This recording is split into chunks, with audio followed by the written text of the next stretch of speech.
ರುದ್ರ, ನಿನ್ನ ಹೆಂಡತಿ ಊರಿನಿಂದ ಈಗ ತಾನೇ ಬಂದಂತೆ ಕಾಣಿಸ್ತಾ ಇದೆ. ಮಗು ತುಂಬಾ ಸುಂದರವಾಗಿದ್ದಾಳೆ.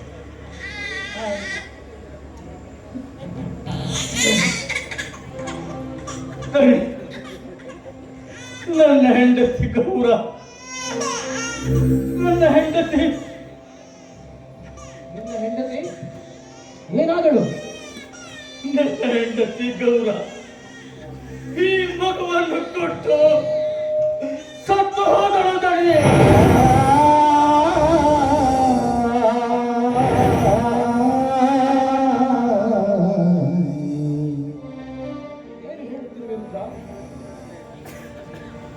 ತವರು ಮನೆಗೆ ಹೋಗಿ ಬರುತ್ತದೆಂದು ಹೇಳಿ ಹೋದ ನಿನ್ನ ಹೆಂಡತಿ ತನ್ನ ಬಾಳನ್ನು ಇದು ಮಾಡಿ ಕಳಿಸಿದಳೆ.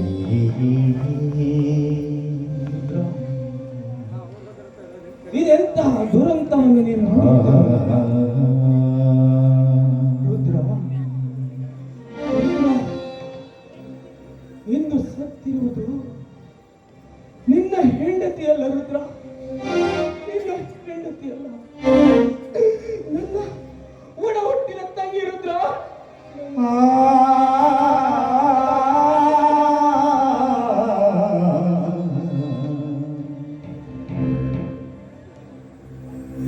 ಭಗವಂತ, ನಿನ್ನ ಬಾಳಿನಲ್ಲಿ ಎಂತಹ ದುರಂತ ಸೃಷ್ಟಿಸಿದನು ರುದ್ರ, ಎಂತಹ ದುರಂತ ಸೃಷ್ಟಿಸಿದನು.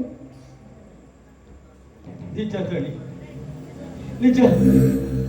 ಸೃಷ್ಟಿಕರ್ತನ ಸೆಳೆತದಲ್ಲಿ ನನ್ನ ಜೀವನ ನುಚ್ಚುನೂರಾಗಿ ಹೋಯಿತು ದಣಿ, ನುಚ್ಚುನೂರಾಗಿ ಹೋಯಿತು.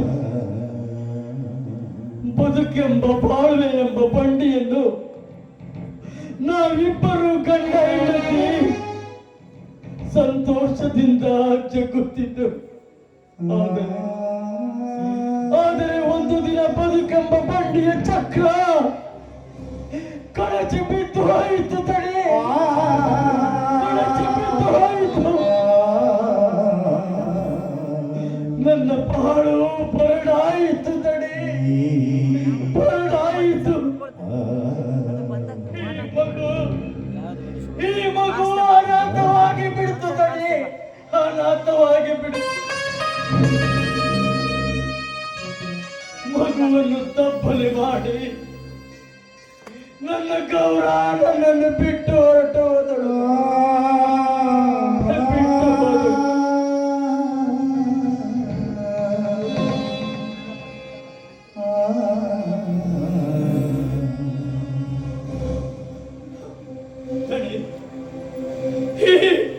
ಈ ಪಾಪಿ ಹುಟ್ಟದಿದ್ದರೆ,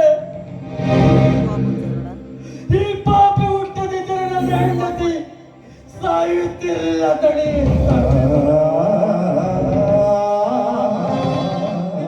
ಪಾಪಿ ಮಗು ತಡಿ, ಇದೊಂದು ಪಾಪಿ ಮಗು.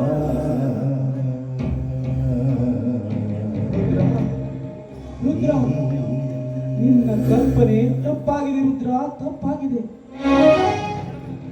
ಕೈ ಸುಟ್ಟ ದೀಪದ ಕೋಪಕ್ಕೆ ಪಣತಿಯನ್ನು ಹೊಡೆಯುತ್ತಾರೆ. ನೋಡು ರುದ್ರ, ಇಲ್ಲಿ ಯಾರ ಸಾವಿಗೂ ಯಾರು ಕಾರಣರಲ್ಲ, ಯಾರ ಹುಟ್ಟಿಗೂ ಯಾರ ಸಾವು ಕಾರಣರಲ್ಲ. ಈ ಲೋಕದಲ್ಲಿ ಹುಟ್ಟುವವರು ಹುಟ್ಟುತ್ತಾರೆ,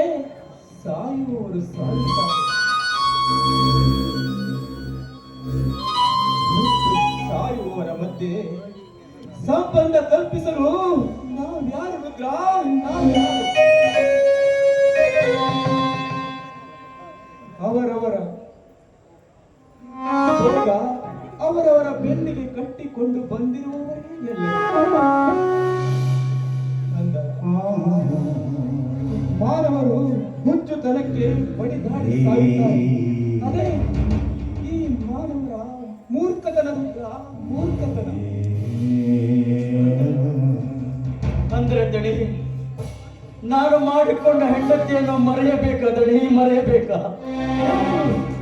ಹೌದು ರುದ್ರ, ಹೌದು, ನೀನು ಮರೆಯಲೇಬೇಕು. ಇಲ್ಲಿ ಯಾರು ಶಾಶ್ವತರಲ್ಲ ಅಂದಾಗ ನೀನು ಕಟ್ಟಿಕೊಂಡ ಹೆಂಡತಿ ಇನ್ನೆಷ್ಟು ದಿವಸ ರುದ್ರ? ಇನ್ನೆಷ್ಟು ದಿವಸ? ನೋಡು, ನೀನು ಮರೆತು ಮುಂದೆ ಬಾಳುವುದನ್ನು ಯೋಚಿಸು. ಹಾಗಾದರೆ ಮಾಡಿಕೊಂಡ ಹೆಂಡತಿಯನ್ನು ಮರೆತು ಈ ಮಗುವಿನ ಮುಂದಿನ ಭವಿಷ್ಯ ಏನು ದಣಿ? ಈ ಮಗುವಿನ ಮುಂದಿನ ಭವಿಷ್ಯ ಏನು? ರುದ್ರ, ಈ ಮಗುವನ್ನು ನೀನು ಬದುಕಿಸಲೇಬೇಕು. ಅದು ನಿನ್ನ ಧರ್ಮ, ಅದು ನಿನ್ನ ಕರ್ತವ್ಯ ರುದ್ರ. ಈ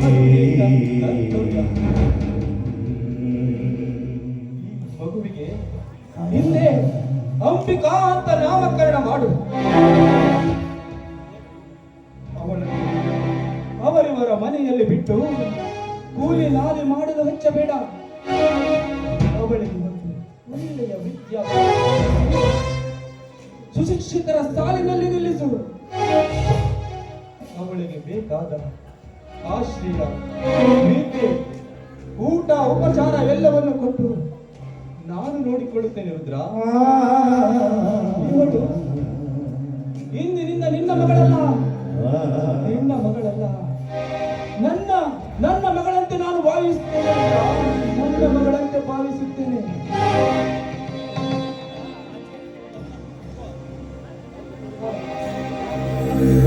ನಮ್ಮೋರ ಕಾಯದರೆ ನಿನಗೆ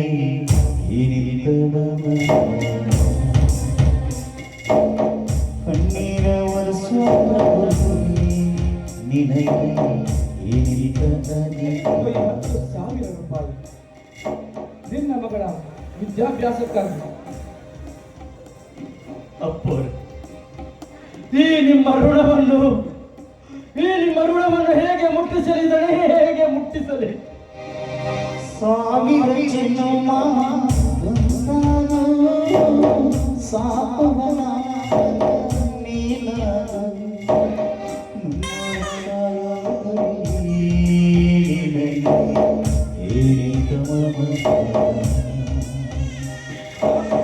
ಕಣ್ಣೀರ ವರ್ಷ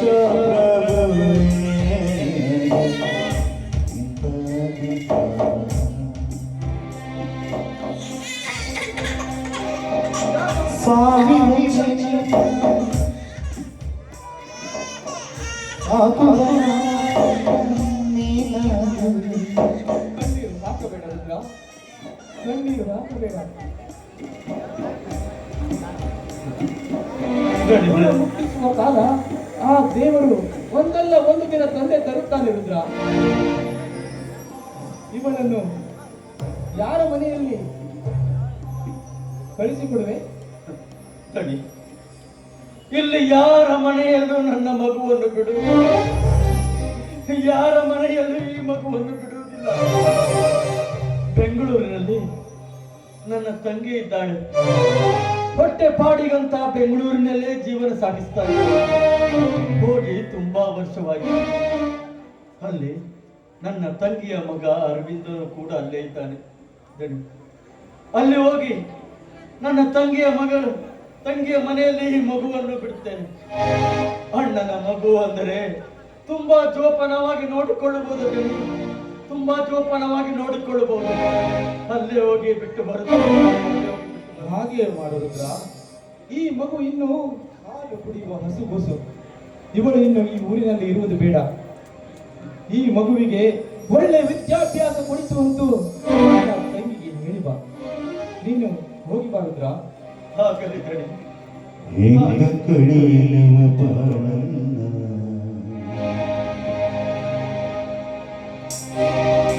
ಕಣ್ಣೀರ ವರ್ಷ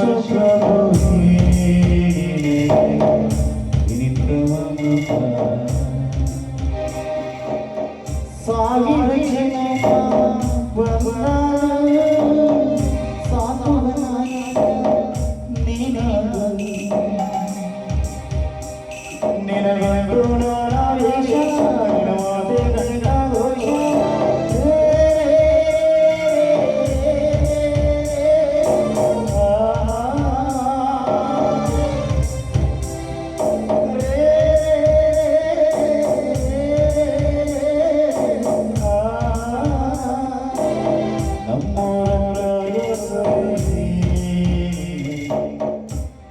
ಹೆಂಗ ಕಳಿಯಲು ಬಾಳ ಶಿವ ವೈದ ಹೆಂಡತಿಯ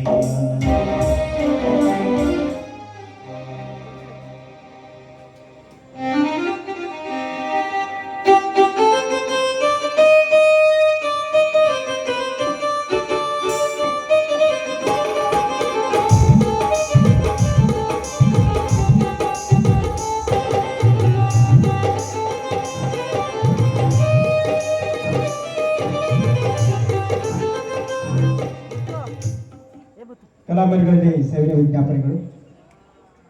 ಸುಂದರಿ ಪಾತ್ರ ಮಾಡಿದಂತಹ ಕಲಾವಿದಿಗೆ RGS ಗುಲಾಪುರ್ ಅವರು 200 ರೂಪಾಯಿಗಳ ಕಲಾ ಕಾಣಿಕೆ ನೀಡಿದ್ದಾರೆ. ಒಂದು ಸ್ವೀಕಾರ ಮಾಡಿಕೊಳ್ಬೇಕು. ಹಾಗೆ ರಾಘು ಸಿದ್ದಿ ಇವರಿಗೆ ಪ್ರಕಾಶ್ ಸಿದ್ದಿ ವಜ್ರಡಿಯವರು ಕಿರು ಕಾಣಿಕೆ ನೀಡಿದ್ದಾರೆ. ಒಂದು ಸ್ವೀಕಾರ ಮಾಡಿಕೊಳ್ಬೇಕು. ಬಹುಮಾನ ನೀಡಿದಂತಹ ಪ್ರಕಾಶ್ ಸಿದ್ದಿ ಅವರಿಗೆ ಹೀಗೆ ಶಾಂತ ರೀತಿಯಿಂದ ಎಲ್ಲ ಕಲಾಭಿಮಾನಿಗಳು ಸಹಕಾರ ನೀಡಬೇಕಾಗಿ ಕೇಳ್ಕೊಳ್ತಾ ಮುಂದಿನ ಕಥಾಭಾಗಕ್ಕೆ ನಾವು ಸಾಕ್ತಾ ಇದ್ದೀವಿ.